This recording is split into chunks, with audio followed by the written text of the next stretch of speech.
Hello everyone. Today is my third video on formulas of differentiation and this is hopefully the last video on this topic. There was one more video on this particular topic differentiation which was for its theoretical explanation. If any one of you wants to see that video for its the whole theoretical idea behind that, then you can definitely watch that.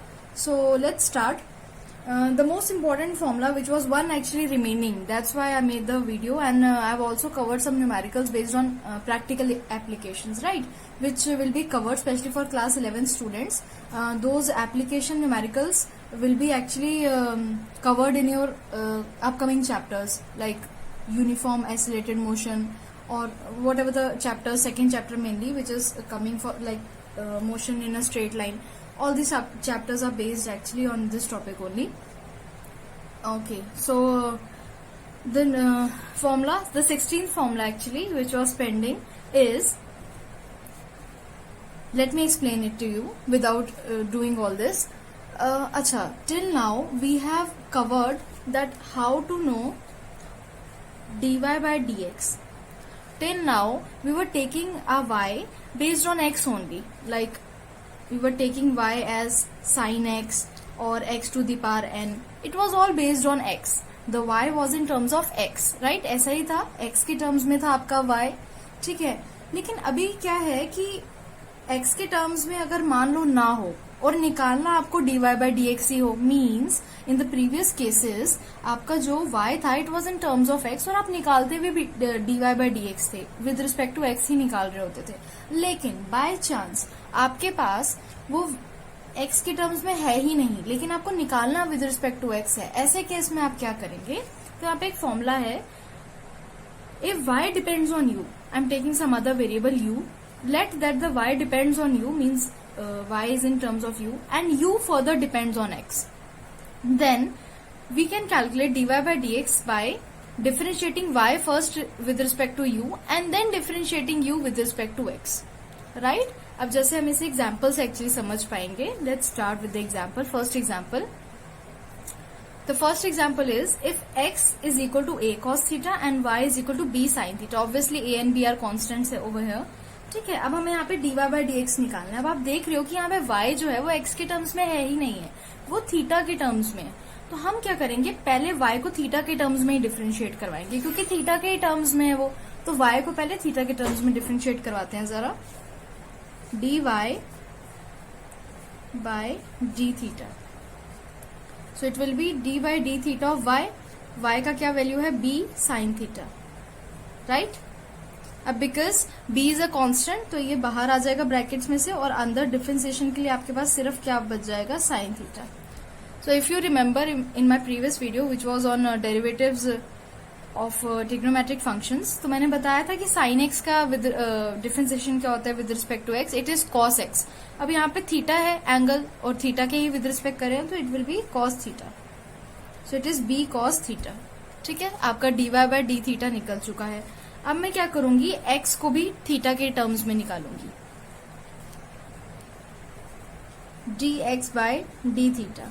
तो D by D theta of X, value of x is a cos theta, a बाहर, and d by d theta of cos theta. So what is the differentiation of cos theta? It is minus of sin theta. तो minus में आगे ले गई और a as it is, right?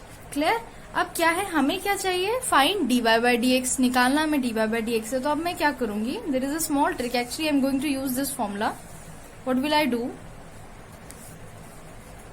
dy by dx can be written as dy by d theta into d theta by dx, right? This is theta.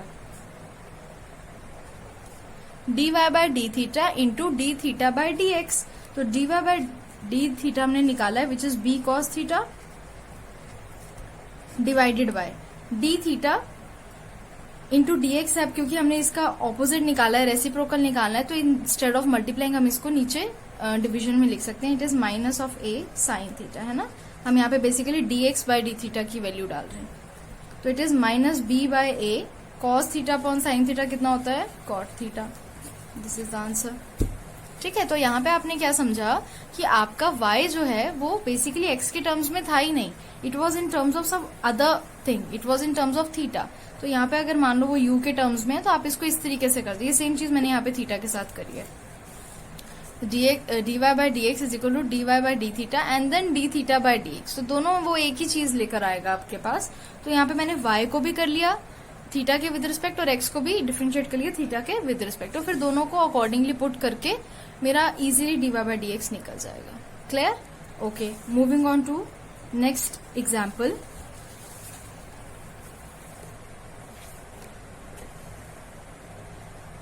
Right, if x is equal to a t cube, a is always a constant, similarly b, y is equal to b t square, again we have to find dy by dx। ये उसी के जैसा है, एक example similar, वो आपका trigonometric में था फंक्शंस में, ये आपका पावर फंक्शंस में है, इसको भी हम करके एक बार देख लेते हैं।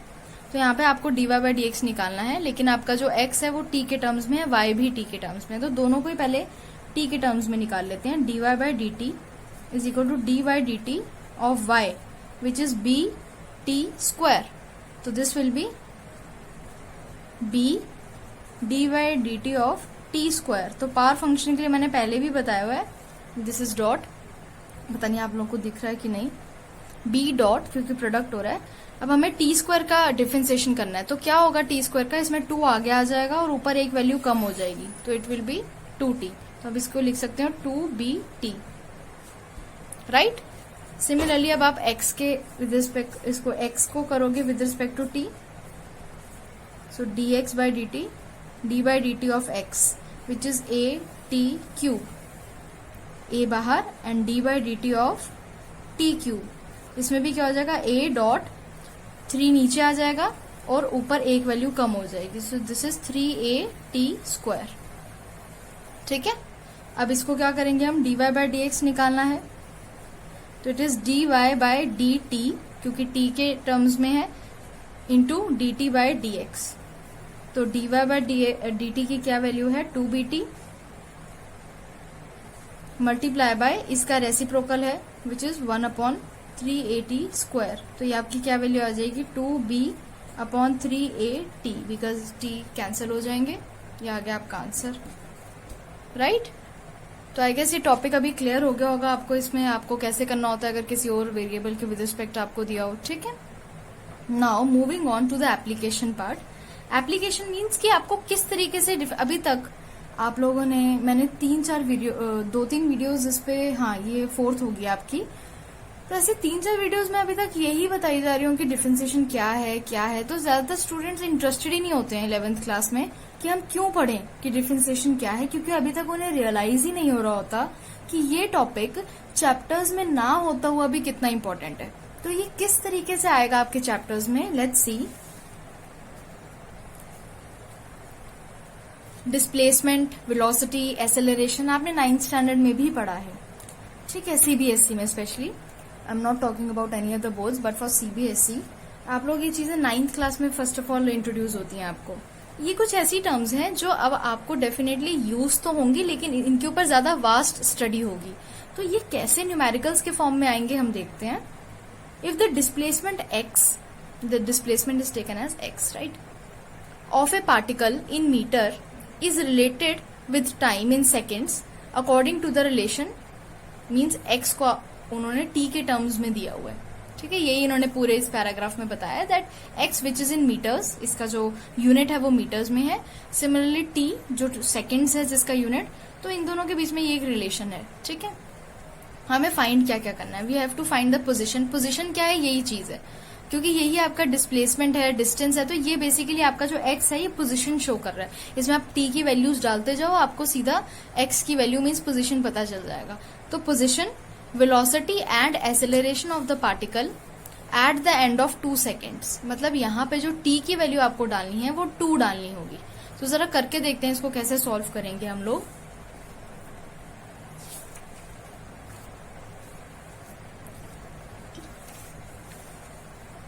पहले यहाँ पे रिलेशन लिख लेते हैं।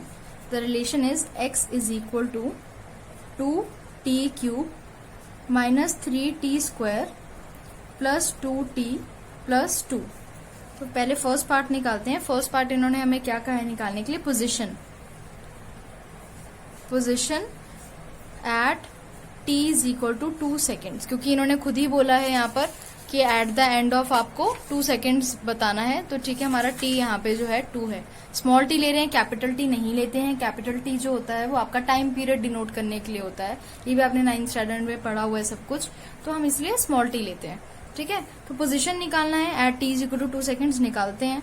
तो x इज इक्वल टू 2, यहाँ पे 2 डालो t की जगह, cube -3 2 square plus 2 into 2 plus 2, right. मैंने वैल्यूज पुट कर दी। आपका x कितना आ रहा है, 2 into 3 cube 8 -3 into 4 plus 4 plus 2। x is equal to 16 -12 plus 4 plus 2 which is further equal to 4 plus 4 plus 2 which is equal to 10 meters, because आपका x उन्होंने बताया हुआ है कि मीटर्स में। ठीक है, ये आपका फर्स्ट पार्ट तो क्लियर हो गया, which was very simple, because simply position निकालनी थी और टाइम भी पता था क्या है, t की वैल्यू पता थी। ये तो सिंपल है बहुत। सेकेंड पार्ट उन्होंने हमसे क्या पूछा था, वेलोसिटी। अब वेलोसिटी कैसे निकालेंगे, जो आपका वेलोसिटी होता है it is basically differentiation of x with respect to t, dx by dt। ठीक है, तो आपका जो वेलोसिटी होता है it is dx by dt। तो आपको यहाँ पे t के विद रिस्पेक्ट x को क्या करना है, डिफरेंशिएट। x की वैल्यू डालो 2t cube -3t square plus 2t plus 2, right. यहाँ पे d by dt, अच्छा तो डायरेक्ट ही कर लेते हैं, इसका क्या बार बार लिखेंगे। ओके, अब पहले फर्स्ट टर्म को करेंगे डिफरेंशिएट, तो क्या हो जाएगा, 2 एज इट इज रहेगा, डॉट 3 आगे आ जाएगा और ऊपर एक वैल्यू कम हो जाएगी। ये बात मैंने आपको पहले भी बताई थी कि जो साथ में कोफिशिएंट होता है वो तो वही रहेगा ना, वो बेचारा कहाँ जाएगा। तो जो भी ऊपर से नंबर आ रहा है उसको इसके साथ मल्टीप्लाई ही होना पड़ेगा, क्योंकि ये भी कोफिशिएंट बन गया अब आगे आके। ठीक है, -3 इंटू 2t, ऊपर से वैल्यू 2 आ गया और ऊपर एक कम होगी वैल्यू, प्लस 2, क्योंकि इसमें तो t अगर ऊपर से 1 आगे आएगा भी और 1 ही एक कम हो जाएगा तो t टू द पावर 0 हो जाएगा। मैं बता देती हूँ, जैसे t के ऊपर 1 है यहाँ पर, तो 1 तो आगे आ गया और ऊपर क्या बचा, 1 - 1 विच इज 0। ठीक है, प्लस ये तो कांस्टेंट है, differentiation of a constant number is 0। तो ये आपका कितना हो गया, 6t स्क्वायर -6t प्लस, अब 2 तो ठीक है, any variable to the power 0 is 1, तो वो चीज क्या हो जाएगी, ये तो 1 ही हो जाएगा, तो ये यहीं पे रह गया। ठीक है, ये आ गया आपका वेलोसिटी। ये क्या है आपका, v is equal to dx by dt। अब हमने इसको निकालना किस पे था, t की किस वैल्यू पे, t is equal to 2 seconds पे। तो हम क्या करते हैं, यहाँ पे ऐसे लिख देते हैं इसको, at t is equal to 2। ठीक है, ये तरीका है इसको लिखने का, कोई वो नहीं है, पेट रूल नहीं है कि ऐसे क्यों नहीं लिखा, बट हाँ ये तरीका है इसको लिखने का। ओके, तो यहाँ पे वैल्यू डाल दो, 6 स्क्वायर -6 प्लस 2। ठीक है, ये कितना हो जाएगा आपका, 4 - 12 plus 2 which is equal to 24 - 12 plus 2 which is 14, 12 plus 2 ना। और ये क्या वेलोसिटी निकली है ना, तो ये हो जाएगा आपका मीटर पर सेकेंड। ये निकल गई वेलोसिटी। क्यों, ये पता कैसे चला, क्योंकि ये डिफरेंशिएशन जो था, वेलोसिटी होता है differentiation of position with respect to और डिस्प्लेसमेंट विद, आपको पता ही है ना क्या होता है आपका वेलोसिटी का फॉर्मूला, डिस्प्लेसमेंट अपॉन टाइम। तो डिस्प्लेसमेंट क्या होता है, there is a change in position, right. Displacement is nothing, मैं थ्योरेटिकली अगर इस चीज को एक्सप्लेन करूं तो आपका वेलोसिटी क्या होता है, डिस्प्लेसमेंट अपॉन टाइम। ठीक है, तो displacement is basically change in position, तो डी जो है आपका वो यही तो डिनोट करता है। तो it is change in position divided by time. तो टाइम भी क्या होगा, t2 - t1। कोई बॉडी जो है वो किसी एक पर्टिकुलर जगह पे उसका कुछ और टाइम होगा, जहां से स्टार्ट हुई होगी वहां कुछ और टाइम होगा, राइट। अगर ए से बी तक गई है बॉडी, तो मान लो बी पॉइंट पे उसका t2 है और ए पॉइंट पे t1 है टाइम, तो हम इसको माइनस करेंगे ना डिस्प्लेसमेंट के लिए, बीच का टाइम निकालने के लिए। ठीक है, तो ये वही dt है। ओके, अब आता है आपका third part which is acceleration. Now what is acceleration? Acceleration is basically differentiation of velocity. ये भी हमें पता है, acceleration is change, rate of change of velocity. तो रेट मीन्स नीचे आपका टाइम आता है, चेंज ऑफ वेलोसिटी मीन्स आपका d, तो यहाँ पे dv by dt। ठीक है, ये सेम हम डेफिनेशन से ही इनको इंक्लूड कर रहे हैं। ठीक है, ओके अब d v by D t, तो v तो फर्दर पहले ही हमने देखा है कि v तो पहले से डिफरेंशिएट हो रहा होता है, इसका मतलब कि d by D t of v, जबकि v की खुद की value dx by D T है, तो इट मीन्स इसे हम बोलते हैं डबल डिफरेंशिएशन। मतलब ये कि जो a है it is double differentiation of x, क्योंकि ये पहले तो v को डिफरेंशिएट करना है पर v भी फर्दर आगे डिफरेंशिएट हो रहा है, तो it is basically double differentiation of x। इसको हम ऐसे लिखते हैं D square x upon D T square, ये आपका a होता है एसेलरेशन। अब इसको हम करते हैं, अब क्या है कि हमने वेलोसिटी तक कर तो दिया है डिफरेंशिएशन, ये किया है 6t square minus 6t plus 2, तो इसको एक और बार अब हमें डिफरेंशिएशन करना है। आप लोग क्या कर सकते हो, दो बार या तो इसको कर लो या फिर पहले इसको वेलोसिटी तक कर लो फिर वेलोसिटी को एक और बार कर लो, यही तो मतलब है ना। यहाँ पे आपका ये वेलोसिटी बन चुका है, ये चीज आपकी वेलोसिटी को एक और बार करना है डिफरेंशिएट, तो वेलोसिटी आपके पास आ चुकी थी वैल्यू डालने से पहले, तो यहाँ पे हम इसको अब बेसिकली क्या करेंगे, a is equal to d v by D t is equal to d by D t of v की वैल्यू अभी हमारी ऊपर क्या निकली है 6t square minus 6t plus 2, तो ये आपका डिफरेंशिएशन पे क्या हो जाएगा 6 इंटू 2 है ना, 6 इंटू 2 और ऊपर सिर्फ t के पास ऊपर 1 रह जाएगा माइनस 6, क्योंकि t का क्या हो जाएगा ऊपर 0 रह जाएगा तो 1 ही हो गया, और कांस्टेंट का तो कुछ भी नहीं होता है प्लस 0, तो ये कितना हो गया आपका 12t माइनस 6। ठीक है, अब इसी चीज को जब हम at t is equal to 2 निकालेंगे, t is equal to 2 seconds निकालेंगे, तो आपका क्या हो जाएगा acceleration into 2 minus 6 which is equal to 24 minus 6, ये कितना हो जाएगा 18 मीटर पर सेकेंड स्क्वायर। क्यों, क्योंकि एसेलरेशन निकाला तो मीटर पर सेकेंड स्क्वायर में आएगा। तो ये बहुत सिंपल सा कॉन्सेप्ट था आपका, आई होप ये समझ आ गया होगा। इसी के ऊपर मैं आपको एक एग्जांपल और करा देती हूँ ताकि थोड़ा टॉपिक और क्लियर हो जाए। Okay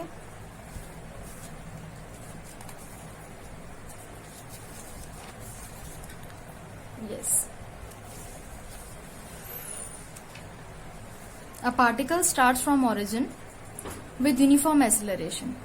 Its displacement after t seconds is given in meters by relation this, means x को फिर से t के टर्म्स में बताया गया है। कैलकुलेट क्या क्या करना है, initial velocity, velocity at t is equal to 4 seconds, uniform acceleration and displacement. Start करते हैं। x कितना दिया हुआ है 2 plus 5t plus 7t square, ठीक है। अब यहां पे क्या होगा,